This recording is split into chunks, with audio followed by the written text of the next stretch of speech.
Today is the story of buying a magnifying glass when you really should have purchased a microscope. Let's jump back in time to happier days, January 2022. Russia was sending troops to stabilize the president of Kazakhstan's hold of power. COVID was in the air and still on the top of everyone's minds. Hey, I said happier days, not happy days. The world was gearing up for China's turn to host the Winter Olympic Games. Few people had ever heard of Volodymyr Zelensky. Maybe it's pronounced Sky.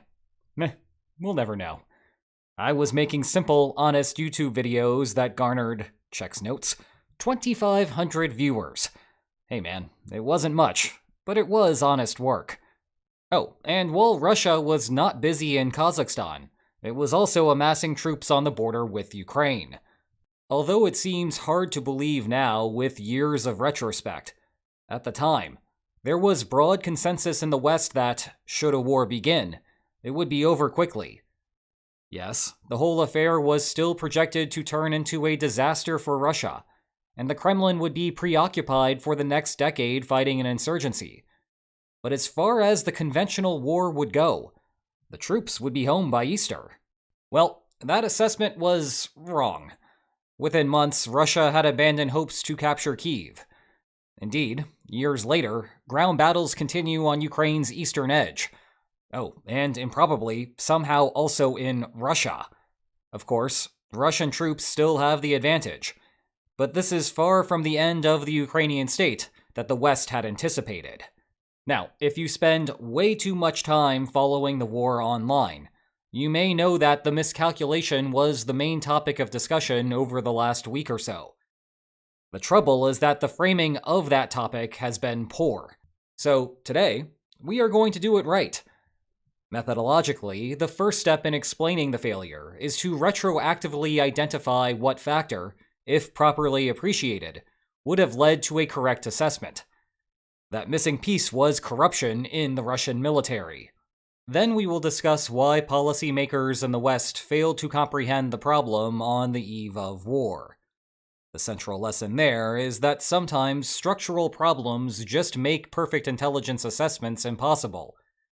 In other words, don't hate the player, hate the game. One slight wrinkle there is that, unlike everyone else, Ukraine seemed to understand the problem on the eve of the war.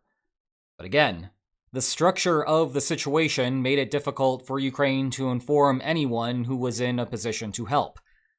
And thus we have a great opportunity to discuss credibility problems among coalition partners. Of course, you can mitigate structural problems if you throw enough resources behind the endeavor. As a result, we will finish with a discussion of misallocations of intelligence resources, and how the real mistake dates back to the Bush administration decades ago. That was buying the Russian magnifying glass, not the microscope, that was actually necessary. Now, a central lesson for today is that it pays to know where things are, and to keep them in good condition. And if you can look good while you are at it, all the better. Well, fortunately, I have good news from the sponsor of today's video, Exter. Exter has a sleek new lineup of premium wallets. Keep everything inside its super thin profile, and feel safe with their RFID protection, or tap on this handy card ejector to access what you need. They also have Finder cards compatible with Apple or Android. Wait, you know what that means? Lines on maps to find your stuff. Brilliant. Oh, and they also offer some awesome bags and backpacks. Check out the crispiest of lines on this one. Delicious. So if you want to get your own lineup, head to partner.exter.com/William Spaniel. Be sure to use code William at checkout to unlock 30% in savings. And thanks again to Exter for all of their support.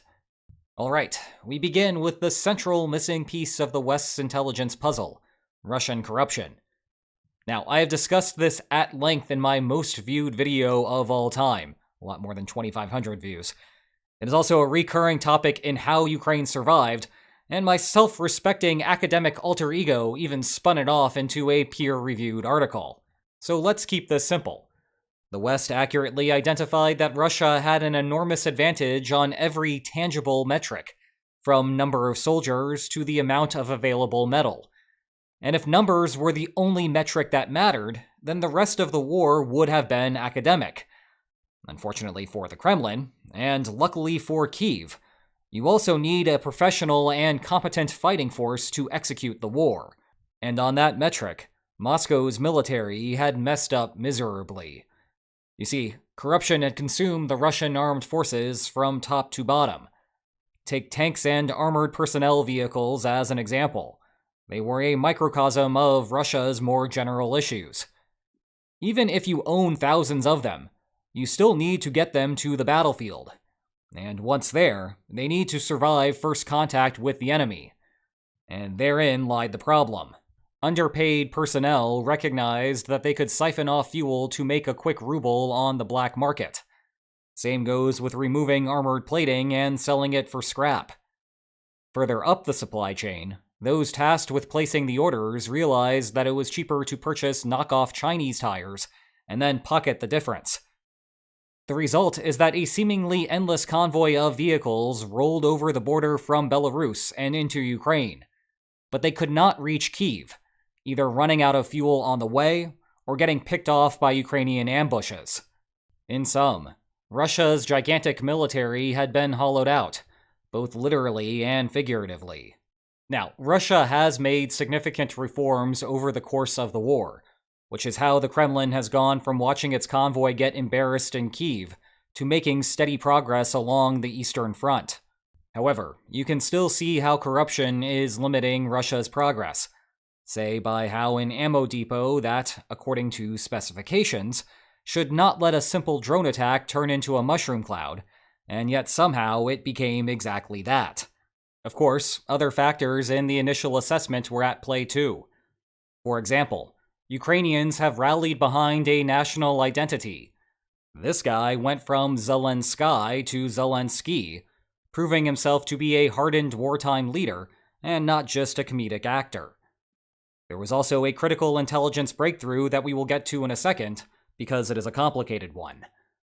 All told, the reason that these factors are less important, though, is because Western intelligence thought that they were less important. The status of Ukrainian resolve and Zelensky's character were circumspect and afterthoughts compared to the corruption problem, precisely because the anticipated strength of the Russian military made them irrelevant. As a result, corruption in Russia's military was the key thing to understand, and it is what we are going to focus on for the remainder of this video. Okay, the next question is why Western analysts did not make the correct inference here. Now, there are two groups who got it wrong: people on the internet and people in actual intelligence organizations. One of these mistakes was much worse than the other. Hint, it is this one. You see, to fully understand Russia's problem with corruption within its armed forces, you would have to plant an intelligence network within it. That is not the type of thing that people on the internet have the resources to do. At least not me. Think of it as another reason to ignore what people on the internet say about what will happen in international affairs. If these guys have a hard enough time figuring it out, then these guys are fairly worthless by comparison. That said, people on the internet can be useful for explaining why things are happening, so let me put on that hat and turn to what occurred in Langley. As a starting point, let's dispel of the notion that US intelligence was clueless about the potential issue. Historical problems with corruption were common knowledge, dating as far back as the Soviet Union. It was also common knowledge that Russia launched a military reform campaign in 2008, thereby admitting to systemic problems and looking for solutions. The issue, of course, is that identification was only half of Russia's battle. Whether the Kremlin instituted effective reforms was another story, particularly given that Defense Minister Anatoly Serdyukov spearheaded the project, only for himself to fall in his own corruption scandal. Meanwhile, the best observational test of Russian corruption came during the intervention in the Syrian civil war, and everything seemed to be going perfectly fine over there. This headline from 15 months before the invasion says it all. A model army, NATO needs to step it up. Unfortunately for the US intelligence community, this was misleading. When corruption is the problem, establishing effective monitoring institutions is one of the classic solutions. The thing is, the Syrian operations had a relatively small footprint, and the smaller the footprint that you have, the easier it is to monitor things. In turn, Russia did not experience the problems that would arise later in Ukraine. So, put yourself in the shoes of US intelligence. Russia could be one of three types. One where the corruption problem is entirely solved, one where it would be bad on a macro scale but is fine when implemented on a micro scale, and one where it is just bad everywhere. Observing Russia in Syria can tell you whether Russia's true type is the awful one, and indeed it did eliminate that possibility from the minds of Western intelligence. However, it could not help you distinguish between the two remaining possibilities. And that had a pernicious consequence. Indeed, the United States had to make an intelligence assessment, and the earlier information from Syria, despite eliminating one possibility, was actively misleading for the construction of that assessment. For the sake of illustration, suppose that Russia was actually the middle case, but let's say that the United States believed that each possible type had a 33 1/3 chance of being the true case. Then a mathematical freak like Thomas Bayes would tell you that Syria revealing that Russia is not the worst type implies that Russia is 50% likely to be either of the remaining types. Consequently, the United States would become more likely to believe that an invasion of Ukraine would not be difficult for Russia. In turn, that new information from Syria was actively unhelpful. But that is just how these things work. It would be roughly comparable to you putting down a bet on the third 12 at a roulette table. If someone could magically tell you whether the ball landed on the second 12, but could not offer you any further information, then hearing that it did not land on the middle numbers makes you more confident that the third 12 will be a winner. But that does not prevent the ball from also possibly being on the first 12. Welcome to a central problem with intelligence. Sometimes you are wrong through no fault of your own. It just so happens that when your assessments take you in the wrong direction, it usually blows up into something really bad, and no one remembers when you got it right, and everything stayed quiet. Now, Western intelligence did make a big mistake. Think magnifying glass again, but we will get to that eventually. For the time being, the other noteworthy engagement for Russia was the shadow war in the Donbass from 2014 to 2022. But this created similar problems for drawing the right inference. The unofficial Russian contingent also had a relatively small footprint there, and they shifted as much of the active combat operations as they could to separatist formations from Luhansk and Donetsk. All told, they were not helping to form an accurate assessment either. Meanwhile, I think that there is another half to this puzzle, but it is my own speculation, so take that for what you will. Then again, I am Will. One of the harder things to square about the intelligence debacle is the dichotomy of how far off the West was about Russian capabilities, but how spot on Washington was with its warnings about Moscow's intentions. One way to square that circle is by thinking that someone in the US intelligence community had completely penetrated the Kremlin. Maybe the NSA was reading all of Putin's emails, or Langley had placed someone inside of his office. Either way, the United States knew exactly what the Kremlin was thinking. That would explain how Biden could confidently warn that the invasion was coming, and it would also justify the wrong belief about Russia's capabilities. Because, remember, the Kremlin too thought that the war would be smooth sailing. Putting this together, you have observables from Syria that suggest that the corruption situation is better, and your inside Kremlin sources agree. So, what are you going to tell the president? One intriguing point here is that, for all that the West got wrong on this subject, Ukraine seemed to have it right. Given that, why didn't Zelensky sit with everyone from the West and simply explain to them the truth? Well, now we are running into the structural problems of communication between partners. Let's go back to the eve of the invasion. Ukraine, too, was unsure of what to make of Russia's attempts at military reforms. As such, Ukrainian intelligence sent assets across the border into Belarus to poke around. What they found is what we now know to be true. Russian tanks simultaneously prepared for battle, but also just kind of sitting there getting rusted. That is what gave Zelensky hope that staying and fighting would not be fruitless, and it also informed how the Battle of Kyiv would be fought. But it still was not smooth sailing for Ukraine. What would have made resisting an invasion so much easier is if the United States had shipped an endless supply of metal from the start of the year. But herein lies the problem. Regardless of the state of Russia's armed forces, Ukraine would have wanted as much Western military aid as humanly possible. The United States, in contrast, was only looking to help if Ukrainian survival was a realistic goal. Remember, the Biden administration was just coming off a botched departure from Afghanistan. The last thing that anyone in the White House wanted was yet more U.S. military property falling into the hands of an enemy, this time because Ukraine could not defend itself. Consequently, Ukraine's incentive was to tell the United States that Russia was weak, regardless of the reality of the situation. Hence the communication problem. Any pleading from Kyiv that corruption was still rampant in Russia would have fallen on deaf ears.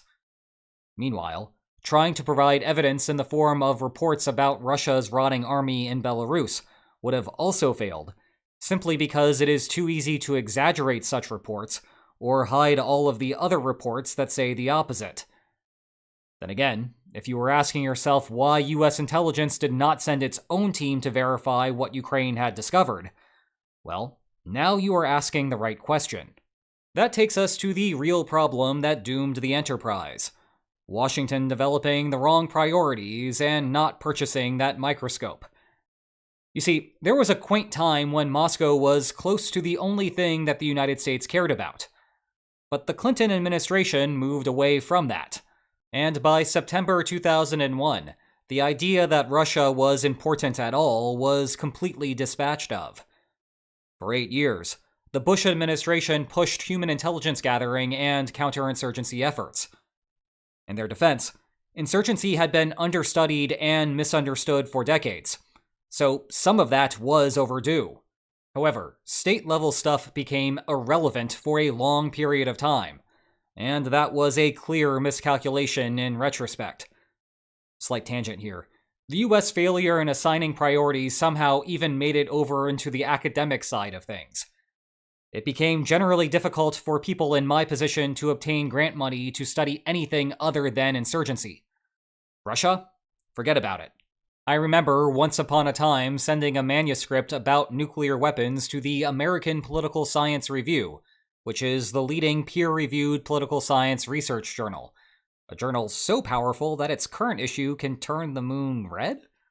Anyway, it is also so prestigious that Dick Cheney once published in it as a grad student. See? And just to be clear, this is 100% real.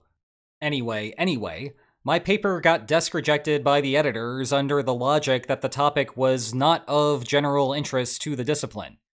Imagine, nuclear weapons not being of general interest. And my experience was shared by a lot of others who like to study the same things that I do. The story seems quaint to me today, and I can get a laugh out of it as someone who comfortably enjoys a tenured position. But let me tell you, submitting that paper as an untenured individual and receiving a desk rejection really stung. Now, that is only my personal window to the world, but it does reflect how the key players thought about national security at the time. In any case, the notion that interstate war did not matter much persisted under the Obama administration until late into his term, when, while still being unimpressed with Russia, he shifted priorities away from counterinsurgency and forward to China. Heck, in one of the 2012 presidential debates, after Mitt Romney suggested that Russia was a threat to U.S. interests, Obama responded by chiding him that the Cold War was over. To be fair, Obama's retort was reasonable at the time. You had to discount what happened in Georgia in 2008, but the assertion was not entirely crazy, However, continuing along that path after 2014 and Russia's annexation of Crimea is much harder to justify. Then you had Trump, and I need not tell you that the United States during that period went all in on China. After that was Biden, and while the public rhetoric came down a notch, the national security community still put its focus on China. And none of that is to say that the alternative focuses were bad decisions in broad strokes. Afghanistan and Iraq consumed an entire generation, and we have 90 minutes that explains why the United States would care so much about China. Heck, maybe the next time that there are questions about corruption in a country, this time the United States will get it right. It is just that Washington was pulling too many people off of the Russia desk. The situation became reminiscent of a post-World War II quandary, when the United States had focused so much on Germany and Japan that it had no assets on the ground in the Soviet Union. Now, the intelligence situation against Russia was not as bad in 2022, but it still was not pretty. Thus, when it became urgent to invest resources to get to the bottom of Russia's capabilities, Washington lacked the infrastructure to do that. The intel community was guessing about Russia's capacity using a magnifying glass, because no one bought them a microscope. Meanwhile, if all you have is a magnifying glass, you will still be good to read my pair of books on the war. Actually, even without a magnifying glass, you will probably be good. They are written in 12-point Garamond font, and how pretty they are. Check the video description for more information about them. And if you enjoyed this video, please like, share, and subscribe, and I will see you next time. Take care.